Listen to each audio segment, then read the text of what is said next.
क्या आपने कभी सोचा है कि वो कौन सी शक्ति है जो संकट के समय अचानक हमारे चारों ओर सुरक्षा का एक अदृश्य कवच बना देती है?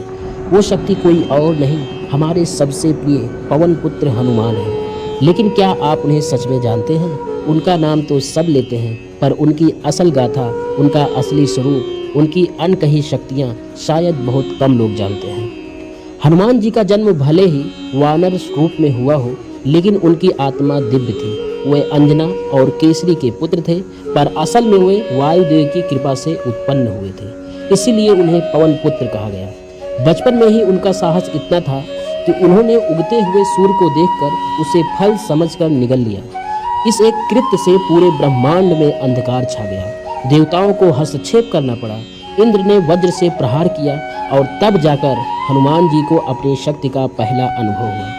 पर यह शक्ति ज़्यादा दिन तक उन्हें याद नहीं रही। ऋषियों के शाप के कारण वे अपनी शक्तियां भूल गए। लेकिन ये शाप भी एक वरदान था, क्योंकि जब प्रभु श्री राम का कार्य सामने आया तब हनुमान जी को उनकी सारी शक्तियां याद आई। वे भगवान शिव के रुद्र अवतार माने जाते हैं, एक ऐसे अवतार जिसने भक्ति और सेवा को अपना धर्म बना लिया। हनुमान जी की भक्ति का सबसे बड़ा उदाहरण तब देखने को मिला जब सीता माता का पता लगाने के लिए वे अकेले लंका पहुंच गए। अशोक वाटिका में सीता माता को श्री राम की अंगूठी सौंपना हो या रावण की लंका को जला देना हो, हनुमान जी हर क्षण राम के दूत बनकर कार्य करते रहे।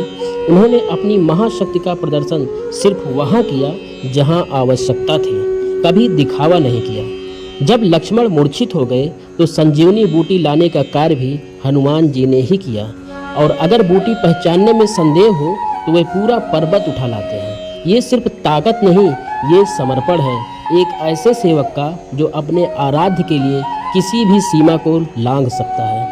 हनुमान जी केवल रामायण काल तक सीमित नहीं रहे, महाभारत काल में भी वे जीवित थे। अर्जुन के रथ के ऊपर जो ध्वजा थी उस पर हनुमान जी विराजमान थे। उन्हें 8 सिद्धियां और 9 निधियां प्राप्त हैं, जो उन्हें अन्य सभी देवताओं से भी अधिक शक्तिशाली बनाती हैं। वे अपने भक्तों की रक्षा करते हैं, इसीलिए उन्हें संकट मोचन कहा जाता है। अग्नि भी उन्हें जला नहीं सकती, मृत्यु भी उन्हें छू नहीं सकती। उनका शरीर लाल है, उनकी पूंछ अग्नि को नियंत्रित कर सकती है, और उनकी आवाज़ युद्ध भूमि में सिंह की दहाड़ से भी अधिक प्रभावशाली होती है। हनुमान जी के इतने सारे नाम हैं: महावीर, बजरंगबली, मारुति, रामदूत, केसरी नंदन, अंजनी पुत्र। हर नाम के पीछे एक कथा है, एक भाव है, एक शक्ति है। वे न केवल राम के सेवक हैं, वे हमारे रक्षक हैं, हमारे भीतर के डर से लड़ने की प्रेरणा है।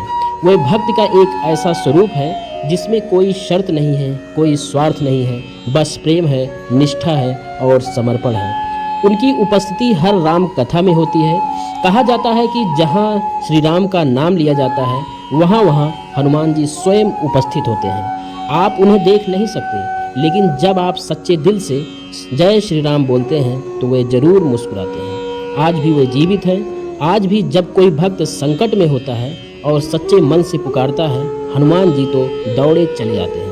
उनकी कृपा से असंभव भी संभव हो जाता है। इसलिए अगर जीवन में कभी अंधकार महसूस हो तो बस एक बार उन्हें सच्चे दिल से पुकारिए, वो आएंगे, जरूर आएंगे।